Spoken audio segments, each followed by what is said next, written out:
এই দুনিয়াতে মুরগিদেরকে বেশি দামে বিক্রি করার জন্য ইনজেকশন দিয়ে মোটা করা হয়, আর গরুদেরকে মেশিনের মাধ্যমে বন্দি করে জোর করে দুধ বের করা হয়। কিন্তু একদিন যখন এই লোকটা গ্রাম থেকে শহরে কাজ করতে আসে, তখন সে দেখতে পায় মেশিনের মাধ্যমে মানুষের জন্য নকল মাংস এবং খাবার তৈরি করা হচ্ছে। এরপর সেগুলোকে প্যাকেট করে আসল বলে মানুষের কাছে বিক্রি করা হচ্ছে। কিন্তু তখনই সেই লোকটাকে সেই মেশিন ঠিক করার কাজ দেওয়া হয়, কিন্তু সে লুকিয়ে লুকিয়ে মেশিনের মধ্যে উকি মেরে দেখতে পায় সেই মেশিনের মাধ্যমে খাবারের মধ্যে ভেজাল মেশানো হচ্ছে, আর অসহায় প্রাণীদেরকে টর্চার করে দুধ বের করা হচ্ছে।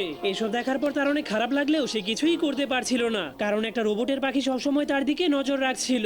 এজন্য সে সবকিছু ভুলে গিয়ে তার গ্রামে চলে যেতে শুরু করে। কিন্তু তখনই সে দেখতে পায় রাস্তার পাশে নকল খাবারের অ্যাড লাগানো হচ্ছে, যা দেখার পর তার মনটা আরো বেশি খারাপ হয়ে যায়। কিন্তু সে তার বাড়িতে পৌঁছানোর পরেই সে তার বাগানে তাজা তাজা লাল মরিচ দেখতে পায়, যা দেখার পর তার মাথায় একটা আইডিয়া আসে। এরপর সে তার বাগানে সবগুলো তাজা ফল এবং সবজিকে নিয়ে শহরে চলে যায়। সেখানে যাওয়ার পর সে তার তাজা ফল এবং সবজির মাধ্যমে শহরের সব থেকে মজাদার খাবার তৈরি করে, যা দেখার পর তার দোকানে অনেক কাস্টমার আসতে শুরু করে।